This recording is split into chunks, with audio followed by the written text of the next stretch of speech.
ఉప ముఖ్యమంత్రి పవన్ కళ్యాణ్ గారికి అల్లు అర్జున్ అరెస్ట్ మీద ఒక ప్రశ్న ఎదురైంది. కడపలో పవన్ కళ్యాణ్ గారు మీడియా సమావేశంలో ఉన్న నేపథ్యంలో ఒక విలేకరు అల్లు అర్జున్ అరెస్ట్ మీద పవన్ కళ్యాణ్ని ఒక ప్రశ్న వేయగా, ఇది ఇప్పుడు సంబంధం లేనటువంటి ప్రశ్న, మనుషులు చనిపోతే సినిమాల గురించి ఏం మాట్లాడతాం, సినిమాల మించిన సమస్యలు చాలా ఉన్నాయి, వాటి మీద డిబేట్ పెట్టండి అంటూ కూడా పవన్ కళ్యాణ్ సమాధానం ఇచ్చినటువంటి నేపథ్యంలో ఆ సమాధానం ఇప్పుడు సర్వత్రా చర్చనీయాంశంగా అయితే మారింది. ఈ నేపథ్యంలోనే అసలు ఏ సందర్భంగా పవన్ కళ్యాణ్ గారు ఇటువంటి వ్యాఖ్యలు చేయాల్సి వచ్చిందనేది మనం విశ్లేషణ చేసుకునేటువంటి ప్రయత్నం చేద్దాం. ప్రస్తుతం మనతో పాటున్నారు ప్రముఖ సినీ విశ్లేషకులు, అలాగే ప్రముఖ సీనియర్ జర్నలిస్ట్ అయినటువంటి యజ్ఞమూర్తి గారు. సార్తో మాట్లాడదాం. యజ్ఞమూర్తి గారు నమస్తే అండి. నమస్తే కృష్ణ. పవన్ కళ్యాణ్ గారికి ఒక ప్రశ్న అయితే ఎదురైంది, అది అల్లు అర్జున్ గారి గురించి. అల్లు అర్జున్ గారి అరెస్ట్ మీద పవన్ కళ్యాణ్ని ఒక విలేకరు ప్రశ్నించినటువంటి నేపథ్యంలో, మనుషులు చనిపోతే సినిమాల గురించి ఏం మాట్లాడతాం, ఇది ఇప్పుడు అవసరం లేనటువంటి ప్రశ్న, అసలు నిజంగా సినిమాల కంటే కూడా ప్రధానమైనటువంటి సమస్యలు ఉన్నాయి, వాటి మీద డిబేట్ పెట్టండి అన్నట్లుగా ఆ అర్థం వచ్చేలాగా పవన్ కళ్యాణ్ గారు వ్యాఖ్యలు చేయడం జరిగింది.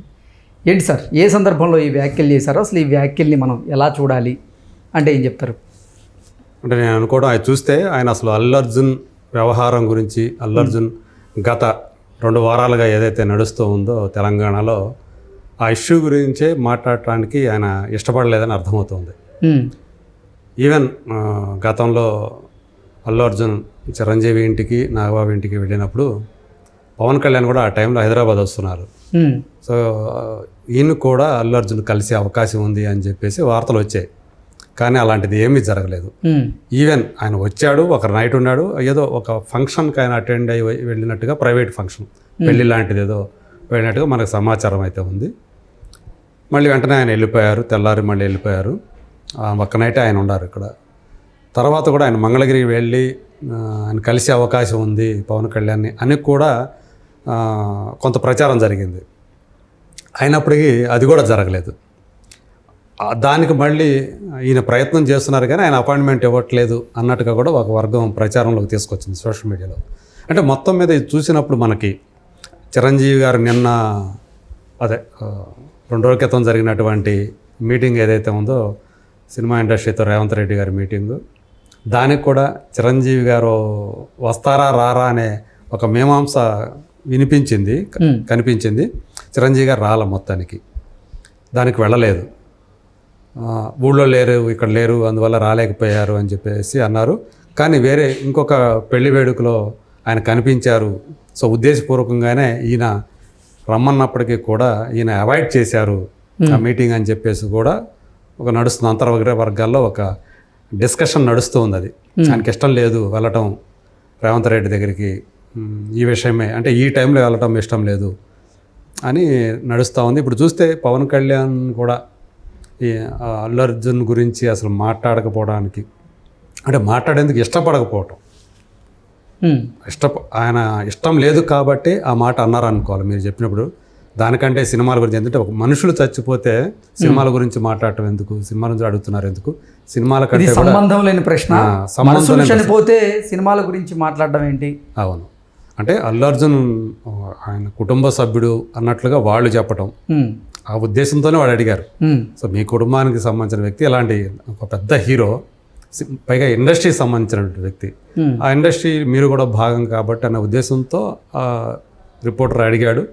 ఈయన మాత్రం చెప్పడానికి ఇష్టపడలేదు. సో మనకు తెలుసు, చెప్పను బ్రదర్ అనే ఒక డైలాగ్కి ఎంత పాపులారిటీ వచ్చిందో, అది అల్లు అర్జున్ నోటి నుంచి వచ్చినటువంటి డైలాగు. ఇప్పుడు పవన్ కళ్యాణ్ కూడా దాన్ని అప్లై చేసి సోషల్ మీడియాలో దాన్ని వైరల్ చేస్తూ ఉన్నారు, చెప్పను బ్రదర్ అని చెప్పేసి. ఒక అన్నమయ్య జిల్లాలో ఏదో ఒక ఎంపీడీఓ, మండల్ పరిషత్ డెవలప్మెంట్ ఆఫీసర్, ఆయన మీద సుదర్శన్ రెడ్డి అని చెప్పేసి ఒక వైసీపీ నాయకుడు, ఆయన అనుచరులు దాడి చేసి కొట్టారు. అది కూడా ఏంటి, ఒక రూము, అఫీషియల్ రూమ్ అది, దానికి సంబంధించినటువంటి తాళాలు ఇవ్వలేదని చెప్పేసి, ఆయన ఇవ్వనన్నాడని చెప్పేసి దాడి చేశారు. ఆయన గాయపడ్డాడు, హాస్పిటల్లో చేరాడు. ఆయన పరామర్శించడానికి వెళ్ళినప్పుడు పవన్ కళ్యాణ్ చాలా క్లియర్గా చెప్పాడు, గవర్నమెంట్ అఫీషియల్స్ మీద రాజకీయ నాయకులు ఎవరైనా సరే దాడులు చేస్తే చూస్తూ ఊరుకోం కఠిన చర్యలు తప్పవని హెచ్చరించారు. ఆ సందర్భంలోనే ఆయనకి ఈ ప్రశ్న ఎదురైంది. ఎందుకంటే ప్రస్తుతం అటు రెండు తెలంగాణలో కాకుండా ఆంధ్రప్రదేశ్లో కూడా అది ఒక సంచలనాత్మకమైనటువంటి ఉదంతంగా మారింది కాబట్టి అల్లు అర్జున్ అరెస్ట్ వ్యవహారం. సో అందు గురించే ఆయన కుటుంబ సభ్యుడిగా ప్లస్ ఒక రిలేషన్ మాత్రమే, బంధుత్వం మాత్రమే కాకుండా సినీ రంగానికి సంబంధించిన వ్యక్తి కాబట్టి, one of the top heroes కాబట్టి, సో దీని మీద ఆయన ఏం మాట్లాడినా కానీ అది కూడా చాలా ప్రాముఖ్యం సంతరించుకుంటుంది, ఆయన ఏం చెప్పినా కూడా. కానీ ఆయన అసలు సమాధానం చెప్పటానికే ఇష్టపడలేదు. ఇప్పుడు అది ఆయన సమాధానం చెప్పకపోవడం కూడా వార్త అయిపోయింది మనకి. అంటే ఆయన జరిగిన ఘటన ఏదైతే ఉందో ఆ రోజు, ఆ చనిపోయిన వాళ్ళ మీద ఒక మానవత్వంతో, మానవతా దృష్టితోటి ఆయన ఆలోచిస్తున్నట్టు మనకు అర్థమవుతుంది. మనం మాట్లాడుకోవాల్సింది, మనం బాధపడాల్సింది చనిపోయిన వ్యక్తుల గురించి కదా, ఆ కుటుంబం గురించి కదా. అది వదిలేసి అల్లు అర్జున్ గురించి అడుగుతారు ఎందుకు? సో చట్టం తన పని తను చేసుకుపోతుంది. అంటే నేను ఇక్కడ మనం గమనిస్తే లోతుగా ఉప ముఖ్యమంత్రిగా అంటే అసలు చనిపోయిన వారి పట్ల ఆయన నిలబడడం కరెక్టే, అసలు దాన్ని ఎవరు తప్పు పట్టట్లేదు. కానీ ఇది అసలు సంబంధం లేని ప్రశ్న అంటూ పవన్ కళ్యాణ్ గారు ఆ విలేకరికి చెప్పినటువంటి నేపథ్యంలో అసలు ఏంటి అల్లు అర్జున్కి సంబంధించిన అంశం మీదే మాట్లాడడానికి పవన్ కళ్యాణ్ గారు ఇష్టపడడం లేదా అనేటువంటి అంటే ఆ ప్రశ్నలను అయితే లేవనెత్తు ఉన్నారు నెటిజన్లు. ఆయన కూడా ఇక్కడ చూస్తే మనం ఆయన సందర్భాన్ని కూడా పట్టించుకుంటారు. ఎగ్జాక్ట్లీ. ఎందుకంటే ఈయన అక్కడికి వెళ్తే అక్కడ ఆయన ఫ్యాన్స్ ఓజీ అని అరుస్తూ ఉన్నారు. ఒరే నేను వచ్చింది ఏంటి, సందర్భం ఏంటి, సందర్భం లేకుండా మీరు ఓజీ కూడా పలు సందర్భాల్లో ఆయన ఇదే చెప్పడం జరిగింది. అవును, వాళ్ళు కూడా సందర్భాన్ని బట్టి ప్రవర్తించండి అని అభిమానులకు చెప్తా ఉన్నాడు. సో ఇక్కడ కూడా అదే సందర్భం అది కాదు కాబట్టి ఆయన చెప్పడానికి ఇష్టపడలేదు. బహుశా ఏదైనా సందర్భం దానికి తగినటువంటి సందర్భం ఎదురైనప్పుడు, ఒకవేళ సినిమాలకు సంబంధించినటువంటి ఏదైనా ఈవెంట్కో ఫంక్షన్కో వెళితే అలాంటిది ఏదైనా కనుక అటెండ్ అయినట్టయితే అప్పుడు ఏమైనా స్పందిస్తారో మాకు తెలియదు. కానీ ప్రస్తుతానికి ఆయన ఇష్టపడట్లేదు. మోర్ ఓవర్ ఆయన ఎక్కువగా ఆయన ఇంక్లినేషన్ అంతా కూడా బాధితుల వైపే నేను ఉంటాను అని కూడా ఆయన చెప్పినట్లయింది ఆయన. ఎందుకంటే చనిపోయిన మనుషుల గురించి మనం ఆలోచించాలి అని చెప్పేసి ఆయన అంటాం అనేది. సో నేను ఉండేది బాధితుల వైపు అనేది. రేవంత్ రెడ్డి అల్లు అర్జున్ని అరెస్టు చేసే ఆ చర్య ఏదైతే ఉందో పోలీసులు చేసినప్పటికీ కూడా హోమ్ మినిస్టర్ ఆయనే కాబట్టి ఖచ్చితంగా ఇది ఆ రాష్ట్ర ప్రభుత్వం ఏదైతే ఉందో చంద్రబాబు నాయుడు గారు, పవన్ కళ్యాణ్ గారు, వీళ్ళకు కూడా దీనికి సంబంధించినటువంటి సమాచారం ఉంటుందని నేను అనుకుంటున్నాను. సో వాళ్ళు కూడా ఈ తెలంగాణకు సంబంధించినటువంటి రేవంత్ రెడ్డి ప్రభుత్వం ఏవైతే వాళ్ళు తీసుకుంటున్నారో చర్యలు, వాళ్ళ పనులు ఏవైతే ఉన్నాయో అందులో మనం జోక్యం చేసుకోవద్దు, మనం తటస్థంగానే ఉందామని చెప్పేసి వాళ్ళు భావిస్తున్నట్టుగా కూడా మనకు కనిపిస్తుంది. అందుకని ఎవరూ కూడా అల్లు అర్జున్ ఇష్యూ సంబంధించి నెగిటివ్గా కానీ పాజిటివ్గా కానీ ఎవరు కూడా మాట్లాడటానికి ఇష్టపడట్లేదు. అదేవిధంగా ఈయన ఉప ముఖ్యమంత్రిగా ఉన్నారు కాబట్టి ఆంధ్రప్రదేశ్కి, ఈయన పవన్ కళ్యాణ్ కూడా అల్లు అర్జున్ విషయం మీద మాట్లాడటానికి ఇష్టపడట్లేదు. సో అంటే రేవంత్ రెడ్డి ప్రభుత్వం ఏదైతే తీసుకుంటుందో వాళ్ళ పని వాళ్ళు చేసుకెళ్తా ఉన్నారు. ఒకవేళ అందులో ఎవరిది తప్పు అయితే వాళ్ళు చట్ట ప్రకారం శిక్ష అనుభవించాల్సిందే అనే ఉద్దేశంతోనే వాళ్ళు ఉంటున్నట్టు కనిపిస్తూ ఉంది.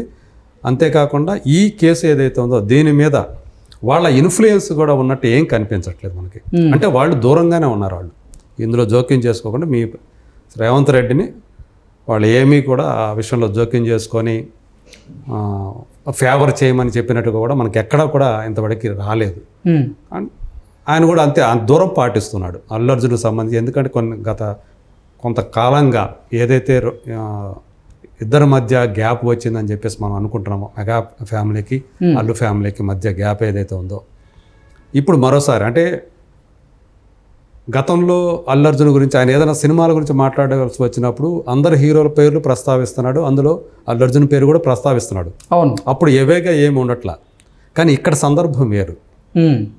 తను ఒక రాష్ట్రానికి ఉప ముఖ్యమంత్రిగా ఉన్నాడు కాబట్టి తను ఏం మాట్లాడినా కానీ అది దానికి చాలా ప్రాధాన్యం ఉంటుంది, అది చిలవలో పొలవలుగా వెళ్తుంది కాబట్టి ఆయన చెప్పను బ్రదర్ అని దానికి కట్టుబడి ఉన్నట్లు మనకు కనిపిస్తూ ఉంది.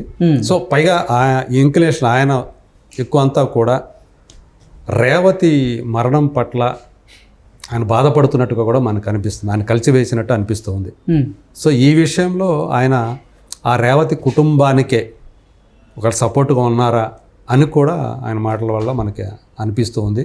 ఓకే, సో మొత్తానికి ఏంటి సార్ అంటే ఈరోజు పవన్ కళ్యాణ్ గారు చేసినటువంటి ఈ వ్యాఖ్యలు ఏవైతే ఉన్నాయో వీటి వల్ల అల్లు అర్జున్ ఫ్యాన్స్కి అలాగే ఇటు మెగా ఫ్యాన్స్కి మధ్య ఉన్నటువంటి ఆ మనస్పర్ధలు ఏవైతే ఉన్నాయో అవి ఇంకా మరింత పెరిగేటువంటి అవకాశం ఉందా అంటే ఏం చెప్తారు? అది కాలమే మనకి సమాధానం చెప్తుంది. ఎందుకంటే ఈ ఇంత జరిగినప్పుడు కూడా వాళ్ళు ఎంతవరకు ఉండాలో అంతవరకే ఉన్నట్టు కనిపిస్తుంది మెగా ఫ్యామిలీ కూడా. చిరంజీవి గారు ఆ రోజు ఈయన అరెస్ట్ అయిన రోజు వాళ్ళ ఇంటికి వచ్చారు, పెద్దవాళ్ళు ఎవరు లేరు. అల్లు అరవింద్ గారు కొడుకుని విడిపించుకునే ప్రయత్నంలో ఆయన వెళ్ళిపోయారు, ఆడవాళ్ళు ఇంట్లో ఉండారు, సో చిన్నపిల్లలు ఉన్నారు. సో కొంత మోరల్ సపోర్ట్గా అన్నట్టుగా వాళ్ళకి ఇవ్వడం కోసమే వెళ్ళారు. ఆ తర్వాత మళ్ళీ వాళ్ళు కలిసినట్టుగా కూడా మనకి ఎక్కడా లేదు అసలు. ఆ దూరం అనేది అల్లు అరవింద్ గారు కూడా ఆయన ఒక్కళ్ళే, ఆయన మనుషులు ఎవరైతే ఉన్నారో వాళ్ళతో పాటే బన్నీవాసు లాంటి వ్యక్తులు ఎవరైతే ఉంటారో ఆయన సహాయకుల్లాగా అనుచరులాగా ఉండేవాళ్ళు, వాళ్ళు మాత్రమే కనిపిస్తున్నారు తప్పితే మెగా ఫ్యామిలీకి సంబంధించిన వాళ్ళు ఎవరూ కూడా ఈ ఇష్యూలో జోక్యం చేసుకుంటున్నట్టుగా కానీ అంటే ఎక్కువగా వాళ్ళు ఆ దూరం కూడా ఇక్కడ కూడా వాళ్ళు ఆ దూరమే పాటిస్తున్నట్లుగా మనకు అనిపిస్తూ ఉంది. ఓకే, అదే అనుకోవాలి. సో ఆ దూరంగానే ప్రస్తుతానికి ఉందని అనుకోవాలి. ఏదైతే బయట వాళ్ళు మరీ ఇలాంటి టైంలో కూడా మెగా ఫ్యామిలీ పట్టించుకోకపోతే ఎట్లా, చిరంజీవి గారు పట్టించుకోకపోతే ఎట్లా అనే మాటలు కూడా వినిపించాయి. అయినప్పటికీ కూడా చిరంజీవి గారు ఇప్పటిదాకా నోరెత్తి దాని గురించి ఒక్క కామెంట్ కూడా చేయలేదు. చాలామంది మిగతా వాళ్ళు చాలామంది చేశారు. ఒక మాజీ ముఖ్యమంత్రి వైసీపీ అధ్యక్షుడు స్పందించాడు, ఇక్కడ కేటీఆర్ స్పందించాడు. అంటే బయట వాళ్ళు స్పందించారు కానీ తన సొంత బావమరిది కొడుకు మేనల్లుడు వరుస తను ఇలాంటి పరిస్థితుల్లో ఒక చిక్కుల్లో ఇరుక్కున్నప్పటికీ కూడా ఆయన మౌనం ఎందుకు వహిస్తున్నాడు ఏంటి అనేది చాలామందికి ఒక క్వశ్చన్ మార్క్ లాగా ఉంది. కాకపోతే ఆయన కూడా ప్రభుత్వం విషయంలో కానివ్వండి ఏదైతే వాళ్ళు తీసుకుంటున్నారో చట్టం తన పని తాను చేసుకుపోతుందని ఏదైతే రేవంత్ రెడ్డి చెప్తూ ఉన్నాడో దానికి అనుగుణంగానే ఆయన మెదులుతూ ఉన్నాడని చెప్పేసి కూడా మనకు అనిపిస్తూ ఉంది. ఓకే, ఆ దూరంగానే ఉన్నట్టే నేను అనుకుంటున్నాను. Okay sir, thank you so much.